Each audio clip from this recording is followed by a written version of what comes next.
Well, hello everybody, and welcome back to a very squelchy episode of We Watch Shudder.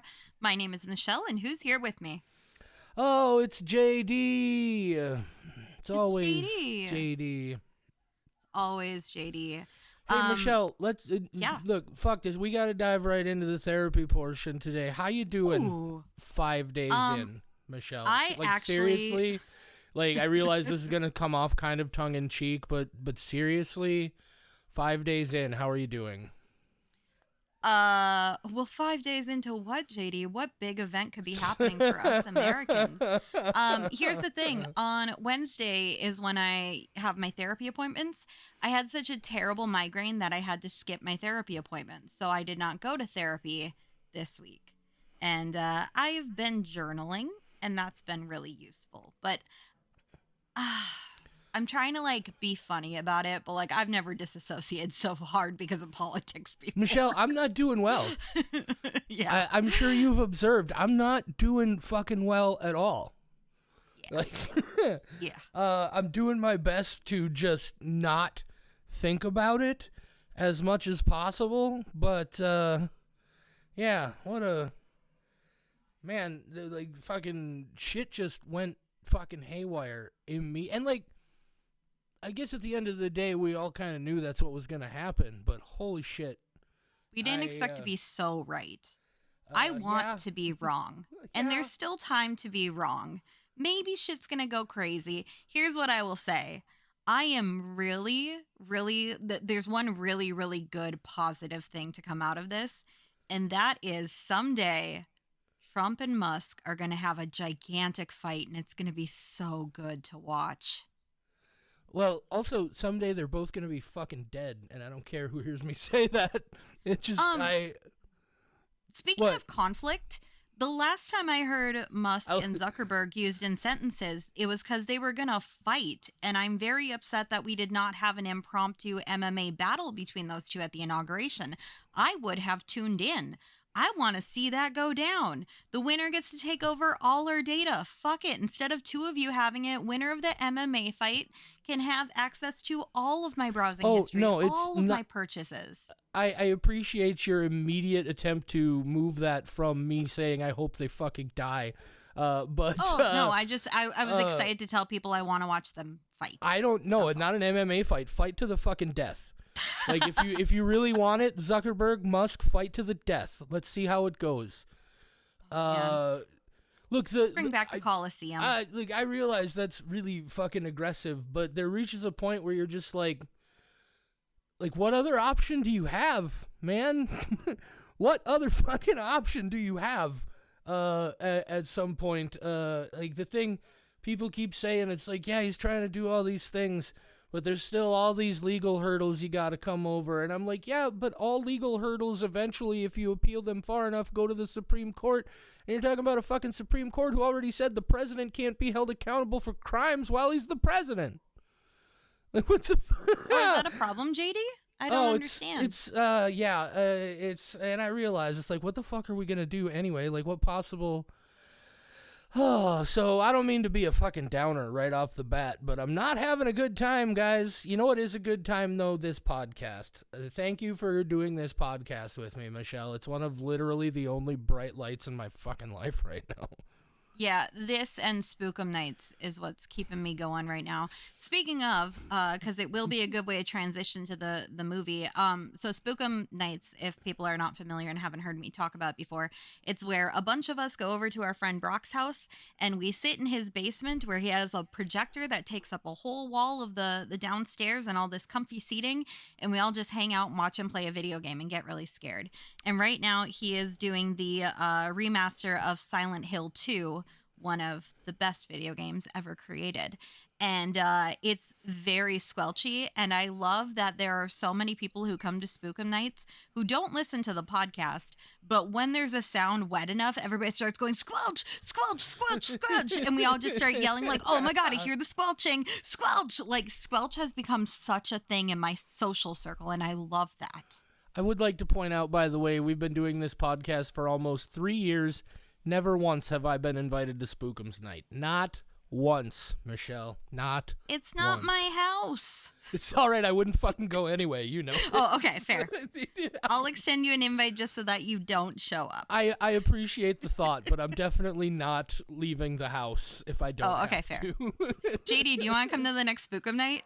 No, thank you. But thank you Okay, for good. asking. It's not I not love at you. my house. Oh, good. Yeah. Anyway. Oh, there Spookum was a night thing I and was this gonna say, podcast. and I totally Yeah. forgot what it was, but that's all right. Let's talk about Grafted. That's Yeah. what we're here to talk about today. Yeah. Is Grafted Yeah. a movie about body horror? Is that correct, Michelle?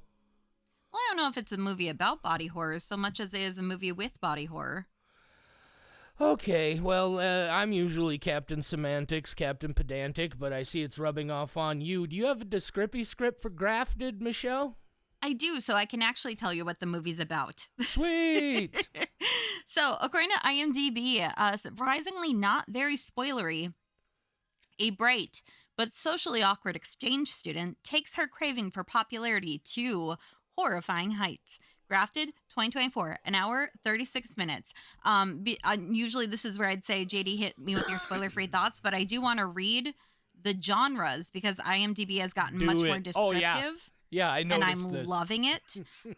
So instead, before it just used to say like horror, and now it has horror, body horror, psychological horror. It dives into that. Love it so much. I do have questions about the category of romance and dark romance. Me too. Okay. Romance. Anyway, before we get into that, JD, Yeah, why don't you hit us with your spoiler-free thoughts and don't disappoint me? because hitting people with anything is uncalled for, Michelle. No, I just told you I want to see Musk and Zuckerberg fight. I want them to hit each other with each other. That's fair. That's very fair. Grafted. It's all right. I liked this a lot. I will say this much. I preferred this as I was into this because of the direction and the cinematography. It was a movie where there were little things along the way that I kept getting caught up in and nitpicking. And as we've talked about before, that ultimately, what it really boils down to is the story just wasn't quite connecting with me. But I didn't mind watching the whole movie. I didn't get bored at any point. The special effects and the horror moments in this are really fucking good. And mostly, I want to see what Sasha Rainbow does from here, because this was a really, really well-directed and shot movie. I thought put together, it was really good. With the story issues for me, it's coming in at a 3.5 skull, but this was a real good time. I recommend people see it. Nice. 3.5 human skulls out of 5. Yes. And how about you, Michelle? What are your spoiler-free thoughts? I kind of predicted we would have roughly the same feeling about this, and we do, kind of. There are parts of the story that bothered me. I really enjoyed the first half a lot more when there was not a certain character element that I didn't think fit as well in the second half. But despite that, those effects are fantastic. It's a 5. Oh, yeah. That's how good. How Really? good. Yes, Wow. I think this is worth watching several times for the effects, the sound effects, the acting is great. The way that without going into spoilers, like the way that they are able to embody certain characteristics at different points. Mm-hmm. It is a great fucking movie. So even when I'm like, oh, that seems a little strange, fuck it, it's a 5. I really, really, really enjoyed this. I loved it. I kind of hoped we'd get a double 5 because it's been a while, but God, this was good. This was really, really good. The horror in this, as a piece of horror, it is really, really fucking good. It is worth watching once. Everybody should see it once if you like horror movies. Absolutely. I don't even want to talk about.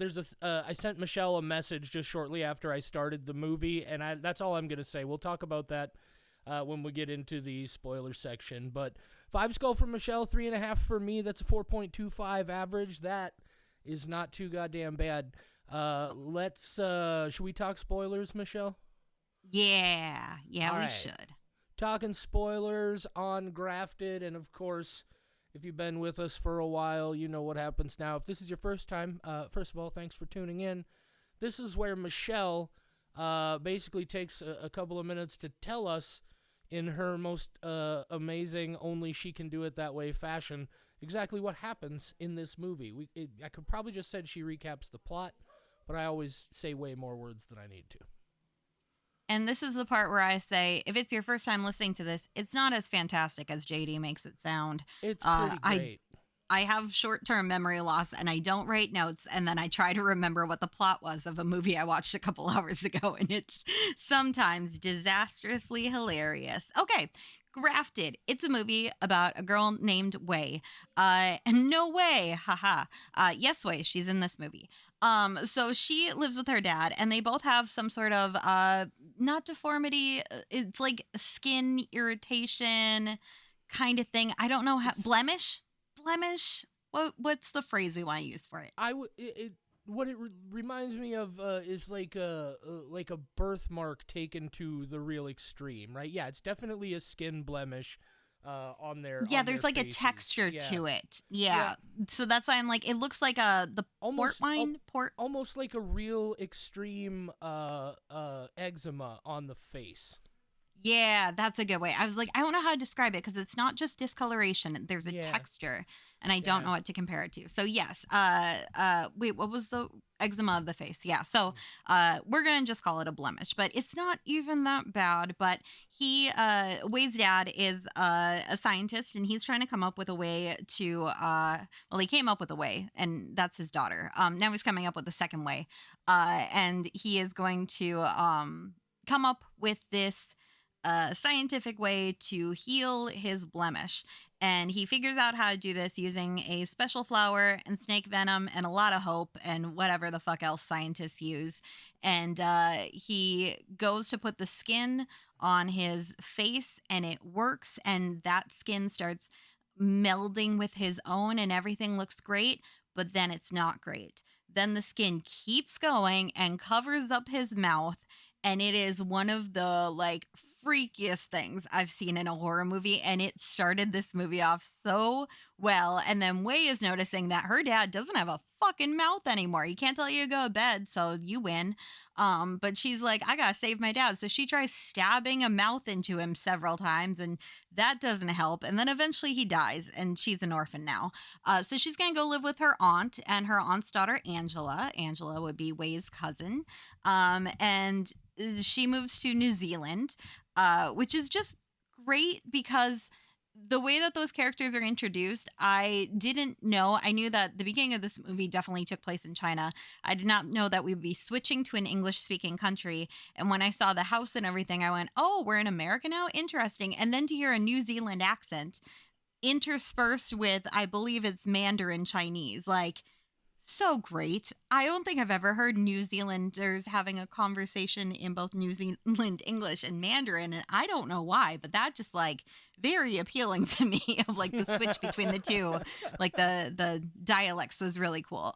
Just a tiny thing that I was like, I didn't know I needed this in my life. Also, I knew that I needed Bicky in my life. Bicky's a tiny yappy chihuahua who wears sweaters. I love that. I love a dog that wears clothes.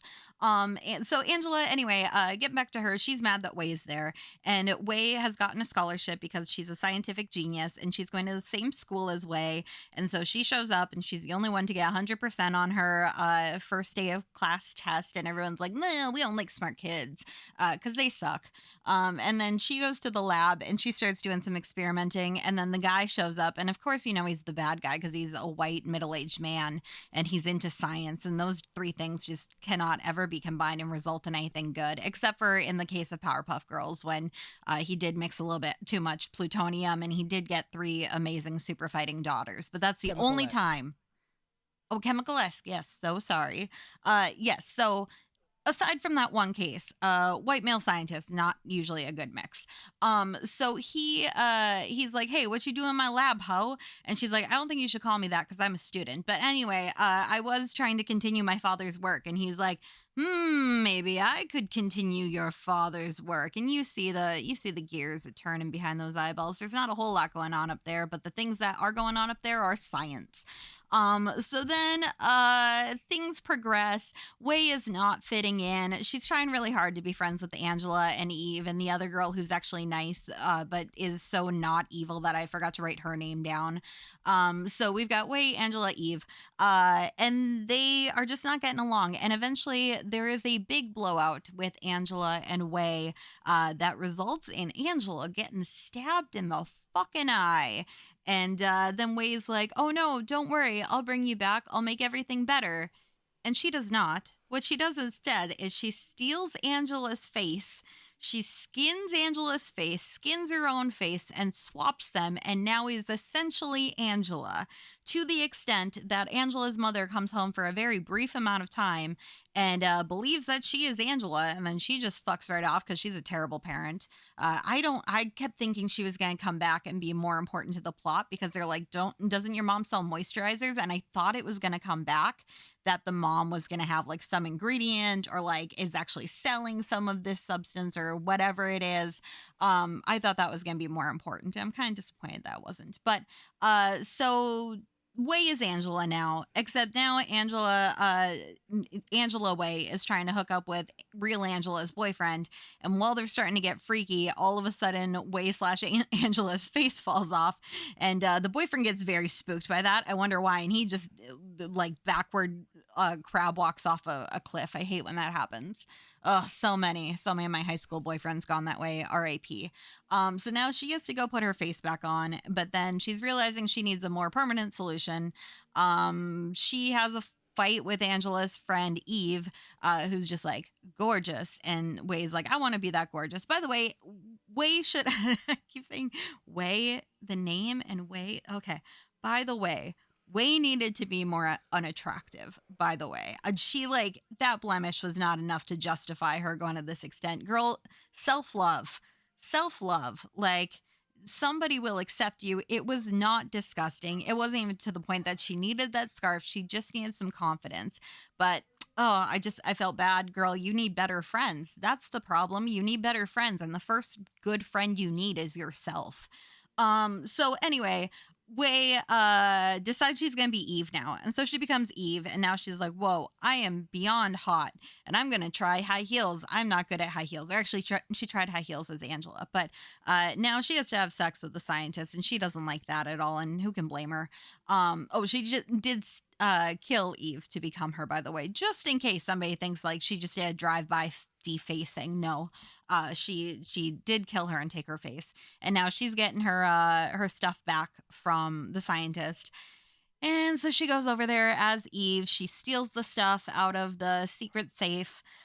She takes off. He makes the connection that she was actually Wei, which is a crazy fucking leap to make, but fuck it.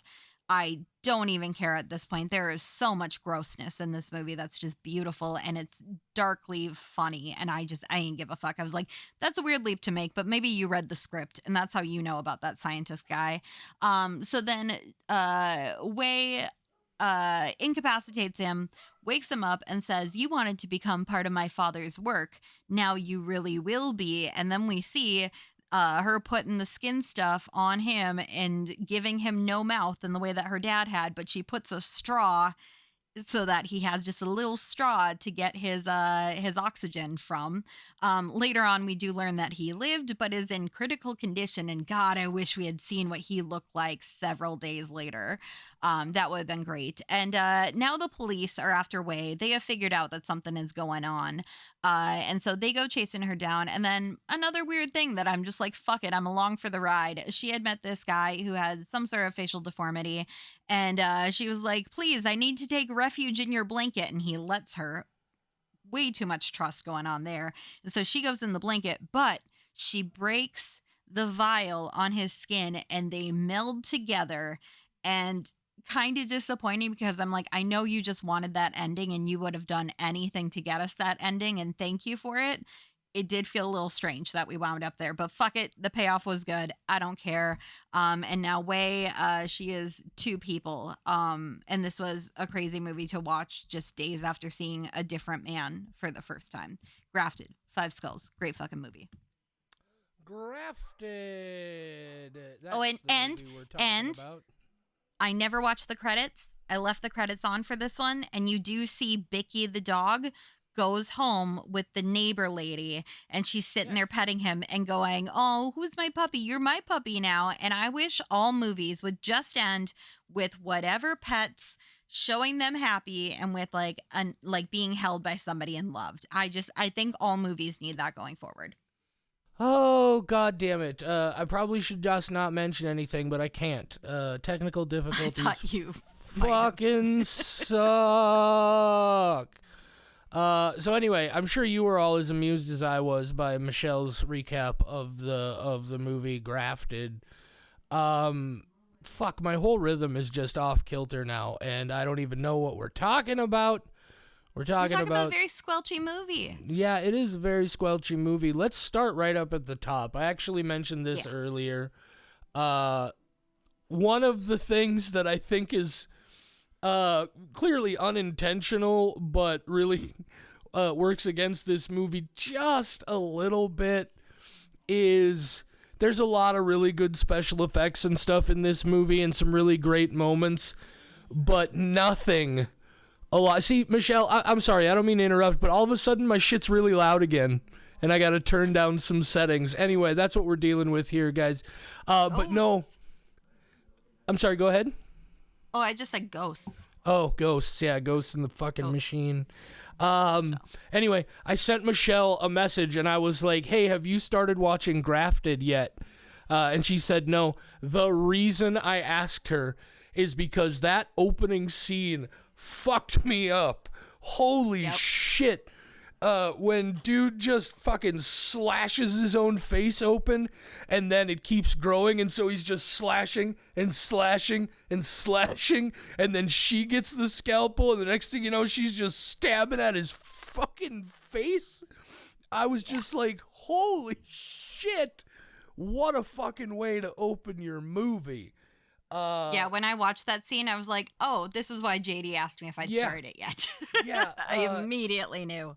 And look, I gotta be honest with you, even just sitting here thinking about it while you were running through your review there, this may, by the time we're done talking about it, get upgraded to a 4 skull for me, because there is some real fucking incredible horror and gore in this. Michelle, you start first. What's your talk about all your favorite stuff so far as the gore, because lots of practical effects here. Looks like everything is actually maybe a little bit of digital manipulation on the actual grafting moments. But there's a lot of like very good practical effects that are just enhanced by CGI. Okay, so that opening beginning of the mouth being constantly closed and then stabbed open, I have like this very like specific fear of being caught in a loop of terror, such as that. One of the biggest things, and I feel like this came out long enough ago that I can say this, but there is an episode of American Horror Story where a woman gets trapped in a nightmare that she had of reviving a dead animal, and then it's killed again, and then revived, and then killed, and she's stuck like that forever. Like that kind of loop situation.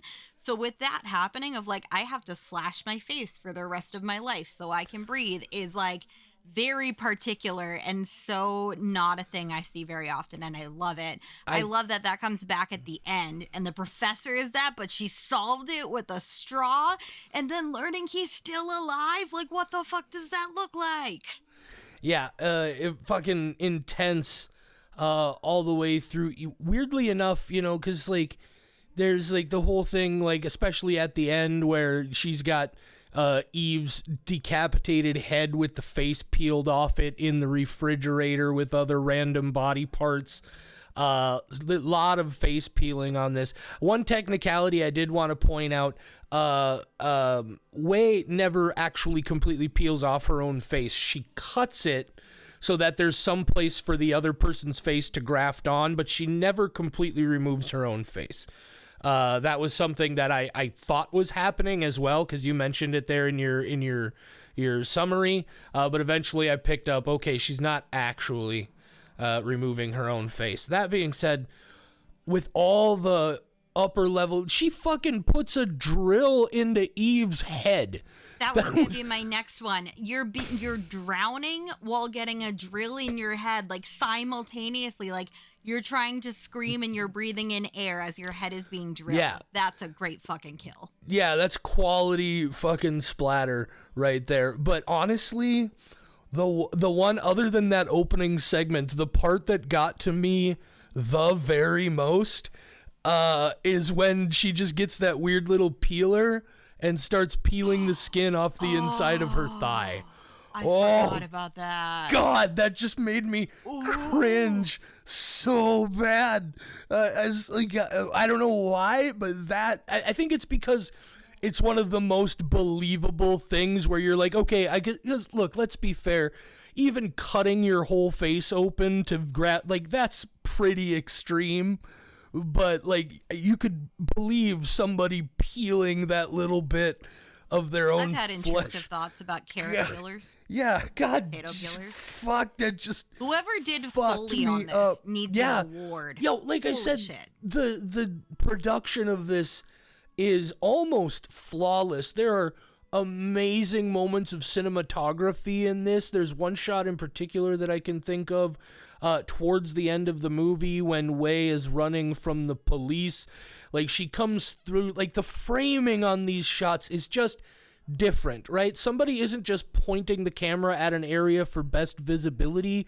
These shots are designed. Like, she comes through this archway and down a small stairwell, and red and blue lights are flashing through the archway behind her. Really incredible cinematography and design throughout this movie. An awesome production. What else was I going to talk about before I started getting into what didn't work for me? The thing that did not work for me? Absolutely, because that's where I was going next, but so you go first. So this is a thing that I think on another movie would have knocked it down a full skull for me. But I just loved so much of this. I was like, fuck it. I'll just forget that this part is a thing. I don't like that Wei transitions into kind of an evil psychotic character where at the beginning she's naive and she's not intending to kill people. Like, she didn't try to kill her cousin. She just tried to make the best of a bad situation. And, like, she's just naive and trying to figure out, like, a cure to her own situation. But then by the end, like, and I like that she was still kind of crazy. Like, she's sitting there watching her cousin and trying to, like, talk the way that they do and studying them. But it was in a, like, sheltered, naive way of, like, you don't understand social norms. When it transitions to her being fully, like, evil psychotic, then I'm like, oh, that's kind of a bummer. It's so much scarier if you believe that she doesn't know what she's doing. Yeah, I agree with that. Look, let's just like I said, the things that trouble me about this movie or that didn't work for me are story based things that just kept popping out to me to a degree that eventually what I realized is that the story just wasn't connecting for me. And I have to wonder, I don't know if you watched the credits for the film, but I have to wonder how much of for once. I heard you mention that. I did see I thought, speaking of that credit sequence, did you think for just a minute that she was going to kill the dog? Oh, like as she was holding him closer, there was a brief moment where I was like, "Oh my God, she's gonna kill that dog," and that's how they're gonna end this movie. And I'm so very glad they that didn't. did not happen. Yeah, I'm so glad I didn't even consider didn't. it. I just went, "This is great. I love this." So if she had killed that dog, I'd be like, "This is the worst thing I've ever seen, and I need to go cry." I thought for a minute she was gonna kill the dog, but so here's the first thing that just jumps out to me. The tone of this movie is like there are moments of that great like skin peeling Cronenberg level body horror, especially when she melds with John, the guy with the facial deformities or injuries, from earlier in the movie. But then there are also times where it feels like almost like a giallo type movie, where it's almost more of like a murder mystery thriller than a horror movie.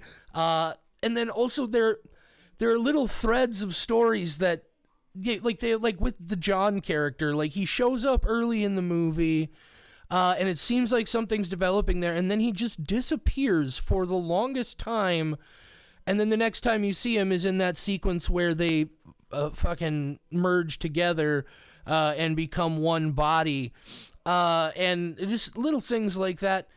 Here's my biggest problem. Something they did to remind you, I think, that this is Way, and like Way wearing somebody else's face, is, so she has teeth that are different sizes, right? She has the one front tooth that's larger than the other. And they keep that when she puts other people's faces on, which makes sense because she's just putting the skin on her face. The problem with that is, as vapid and shallow as these girls are presented, there's no fucking way they don't immediately recognize and call out those teeth being different. There's just no way. Right? Every single one of these people is going to know immediately that something is wrong. And that's why you mentioned that it's like her blemish on her face. I agree, it's not that bad, but also, like, these people are making fun of her of it because they are that kind of people, right? And so there's just a real disconnect there for me. It eventually becomes the face-off problem, which is now not only is she taking on other people's faces, but they have very significantly different body types, and nobody's noticing that, or is her whole body changing? You know, it gets to a point for me where ultimately the problem, I shouldn't say the problem, but what I have to wonder is, I asked you about the credits because there are 4 people credited with writing this movie, and when I look at it on IMDb, it looks like one of those situations where it was written by 2 people and then rewritten by 2 others, you know, and I'm not sure which, and I don't know if that's correct, it's just the way it seems to me. And I just have to wonder if maybe there were too many cooks. Not to make that reference for you, Michelle. I'm sorry. That was not intentional. PTSD flashback. I'm so sorry. But I just have to wonder if maybe that was the situation here, or if maybe some things got lost in the editing room. Like I said, there are things that just disappear for a long time, and then they come back. I don't remember, but the mother just disappears at one point, and she's never there for the rest of the movie. I agree with you. Business trips. Yeah, I agree with you also that it seems like they were setting something up there with that mother being into like cosmetics and stuff, but ultimately all it boils down to is just like one line later on where Eve's just like, "Isn't your mom into cosmetics? Don't you have like some moisturizer or something?" Like, it feels like they were leading to something more than that, and if they weren't, then I don't know. So yeah, the story just felt kind of disjointed for me, and I never really locked onto it the way I wanted to. I agree with you that Way's shift towards the end there, it was just very sudden. I think I wouldn't have minded it if it felt like it was maybe a little bit more progressive, and there was a little bit more kind of, I don't know if explanation is the right word, but just a little bit more design showing us her going crazy. I think I would have liked it more if she had not been like slipping sanity, but like you said, just became so obsessed with what she was doing that she just got carried away with everything. And so that's why for me the movie didn't entirely work. I was never bored. They do enough great horror stuff, and again, just watching the movie, just incredible production. I'm very, very, very interested in seeing what Sasha Rainbow does next. This was a fantastically fucking directed film. Yeah, you know what? Bump it up to a 4 for me. We'll call it a 4. Nice. Yeah, that's it's a really, oh God, just gross. It's a fucking gross movie. Yeah, it is. Yeah, this is what's the word I'm looking for? Like, this is the story is incredibly flawed if I Yeah, actually look at yeah. it. And it's not that I'm ignoring that. I just fucking love it anyway. I could Well, not help it. no, and The there's- heart wants what the heart wants. Yeah, and there's nothing wrong with that. I wouldn't even Yeah. say the story is flawed. It's flawed for me. You know, it didn't Oh, I work think for it's me, flawed. but There's well, a lot of stuff missing. even in that case, everybody's experience is their own, and you get to decide for yourself. You know what stand, and it doesn't even have to be a consistent No, standard. I decide their experiences. Oh, do Your you? experiences are dictated by me via an executive order. Oh, well, that doesn't seem like that seems like some Trump type shit, Michelle. Yeah, he's my idol. Oh, Is that oh a my problem? God! Wait, can we please not even joke about this? Oh my I God! know. How did you do that how did you not just vomit in your own mouth a little bit? Holy shit! I am a very good actress. I don't know if you know this, but I'm real good. Oh, I'm I well can aware. Do I know. Academy Michelle- Awards level shit. Michelle, I know you hate me. All right, I know Yeah, this is all exactly. just a scam for the last 3 years to I don't know somehow launch your way into podcast mediocrity, but you know. Just what I've always wanted. I've always Another area to wanted. be mediocre in. Hey, striving for excellence in mediocre endeavors. That's my motto. Ooh, that's a I good stole motto. that. I believe it's from a Typo Negative album. I think it's in the Bloody Kisses album liner notes. It also says, "Don't mistake lack of talent for genius," and I think that's hilarious. Oh, it's beautiful. Yeah. So, yeah, that was, I do agree with you. I think everybody should go see this movie. It's worth seeing at least once just for, again, the spectacular effects and just the splatter of it all. But also, I want to watch it again just because I want to focus on the cinematography and the shot design. This is a really beautifully shot film. I got to look real quick and see if see if I can find the cinematographer's name. Of course, it's not gonna be. I closed the tab. While Hey, you're I'll look doing it up that, later. But I have not done an official count of the squelching subtitles, but I know that there are at least 9. If there are 10 squelching subtitles in here, it does make our MVP list. And I Woohoo! really think it will be part of the MVP on the Squelch Files. And I am so excited for it to land there. I've got to go actually officially count and collect. But I think there's at least 10. There are 9. I know there are 9. Remind me One just extra. quickly, Michelle. What is the how many total in the number 1, which I believe is still Mad God, is it not? No, Mad God got taken over by a movie that had so many squelches. I messaged you and I was like, this movie is too squelchy. It's the only time I've ever thought that before. Oh, what It was movie was too that? many. I will tell you as soon Off as the my air? database loads. Oh, No, I thought you were. Now I gotta tell everybody because it was 30 something, and I was like, okay, this is too many squelches. Okay, how many? Okay, hang on, I gotta filter. Now No, that's cool. I gotta, So I found my thing. Tammy Williams is the cinematographer here on Grafted. Worked on a bunch of other things as well. Nothing I've ever heard of because it looks like a lot of it is maybe New Zealand stuff. But no, just amazing visuals in this. I was really impressed by just, again, the way everything was framed and shot. You don't see that kind of, and I'm not even saying it's a bad thing. It's just a lot of movies aren't concerned with that sort. Their whole thing is we're just trying to tell a rad story, right? Not every movie has to have that element, but I definitely notice it when they do. I definitely know squelching subtitles, and I can't move on from this point until I tell you that the biggest MVP on the site right now is the Theater Bazaar from 2011. Oh, right. With 33 squelches, which I got to the point where I'm like, God damn, I'm just trying to relax and not work. But I had to keep like time stamping the whole time. And it includes let's get squelchual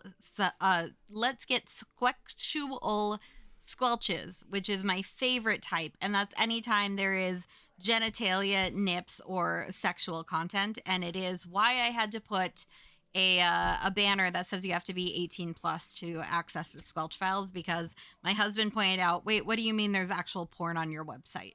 So I had to go add that. He pointed out a very good thing. I would like to point out that just because it shows human genitalia does not make it pornography.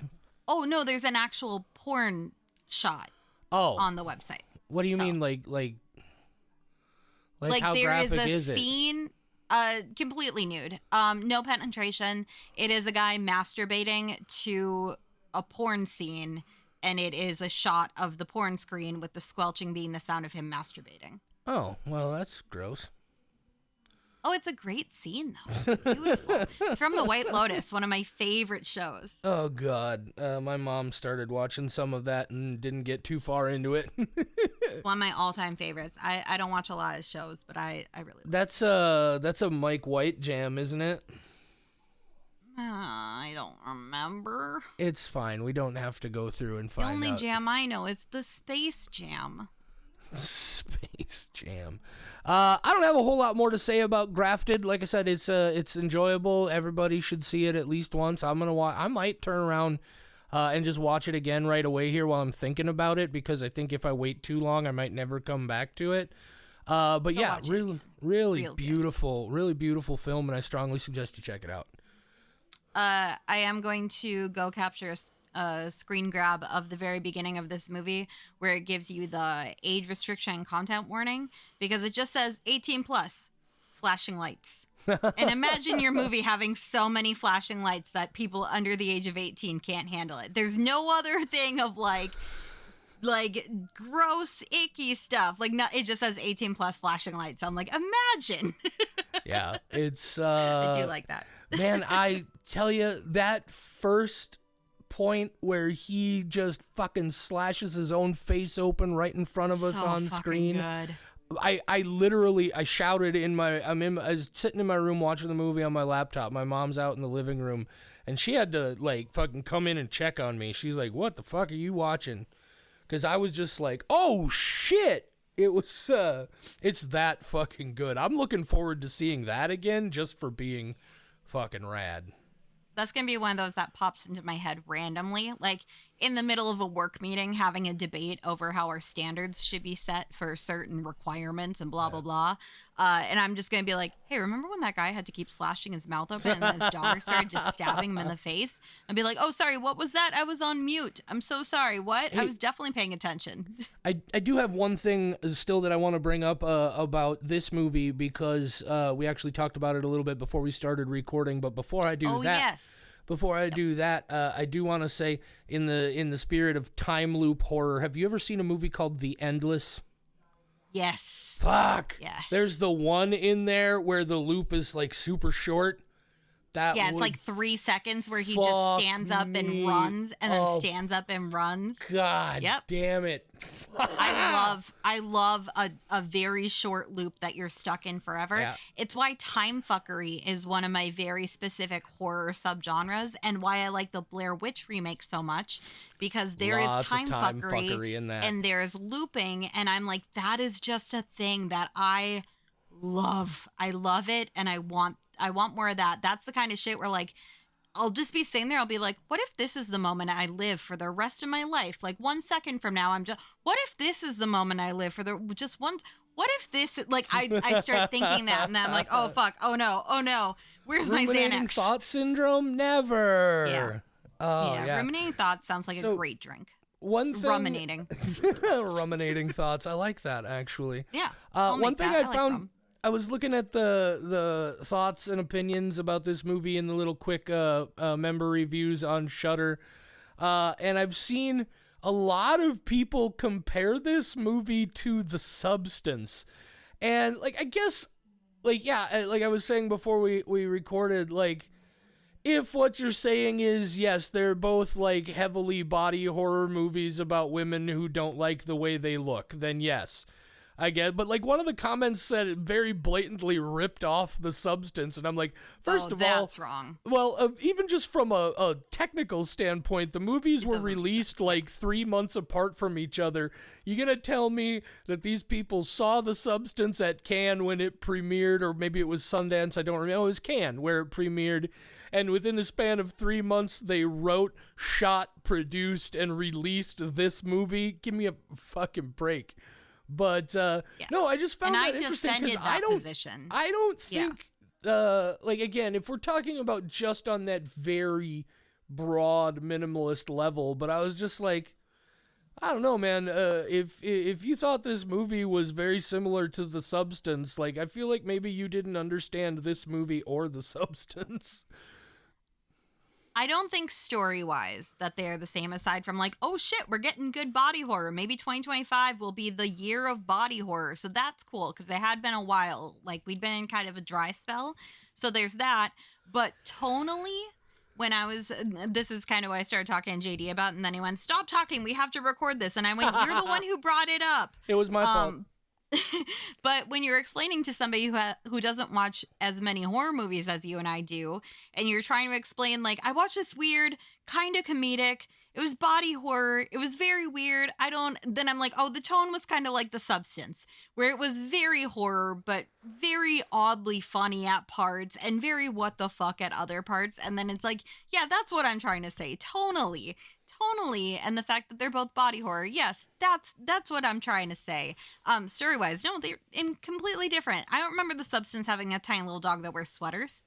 And that's why it wasn't my top movie of 2025. It had that. I also don't remember a whole lot of that was one of the other things that was just completely unbelievable to me, is the cops show up at that house that still has rotting corpses just sitting out and they don't smell them. I don't know if you knew this. Also, the thing with, man, I guess little random thoughts just keep popping back into my head.